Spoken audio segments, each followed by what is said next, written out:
40 নম্বর আয়াত সূরা মারইয়ামের 40 নম্বর আয়াত কি বলা হয়েছে? ইন্না নাহনু নারিসুল আরদা ওয়া মান আলাইহা ওয়া ইলাইনা ইরজাউন। আমি চূড়ান্ত মালিকানার অধিকারী হব। সুবহানাল্লাহ। পৃথিবীর এবং তার উপর যারা আছে তাদের এবং আমার কাছে তারা প্রত্যাবর্তিত হবে। সুবহানাল্লাহ। কে বলতেছেন? আল্লাহ তাআলা বলতেছেন যে আমি চূড়ান্ত মালিকানার অধিকারী হব।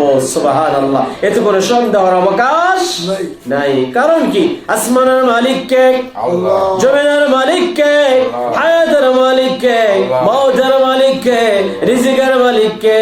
কুল কায়নাতের মালিক কে?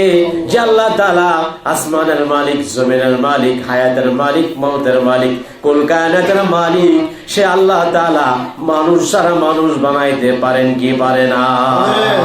সে আল্লাহ তাআলা বাপটা সন্তান দিতে পারে কি পারে না?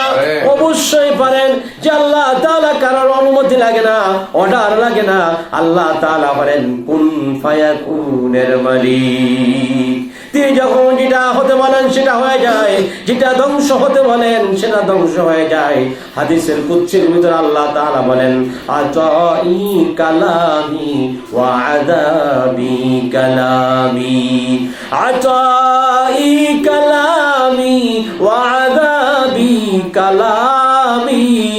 আল্লাহ তাআলা বলেন আমার নিয়ামত আমার হুকুমে সৃষ্টি হয়, আর আমার গজব আমার হুকুমে সৃষ্টি হয়। সুবহানাল্লাহ।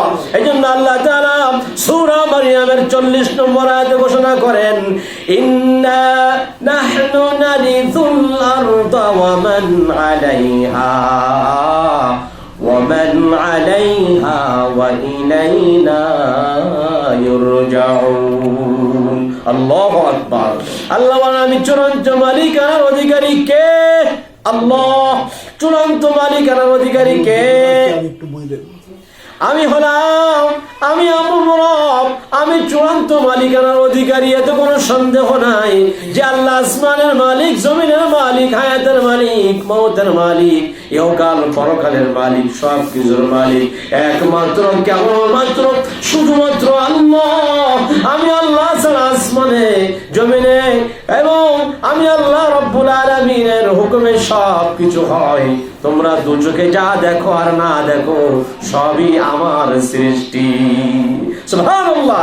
এইজন্য আমরা সূরা ফাতিহার ভিতরে বলি, প্রত্যেক নামাজে দৈনিক আমরা বলে থাকি আলহামদুলিল্লাহি রাব্বিল আলামিন। সবাই বলি আলহামদুলিল্লাহি রাব্বিল আলামিন আর-রাহমানির রহিম মালিকি ইয়াউমিদ্দিন ইয়্যাকা না'বুদু ওয়া ইয়্যাকা নাস্তাঈন ইহদিনাস সিরাতাল মুস্তাকিম সিরাতাল লাযীনা আন'আমতা আলাইহিম গায়রিল মাগদুবি আলাইহিম ওয়ালাদ-দাল্লিন। আমিন। আমিন বলেন।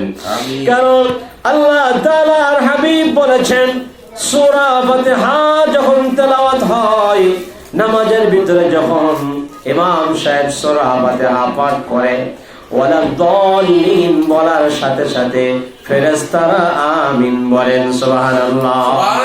নবী বলেছেন সূরা ফাতিহার শেষে যখন ওয়ালাদ-দাল্লিন যখন বলবে, ইমাম সাহেব যখন আমিন ওয়ালাদ-দাল্লিন বলবে, তখন সাথে সাথে কি বলবে? আমিন বলবে।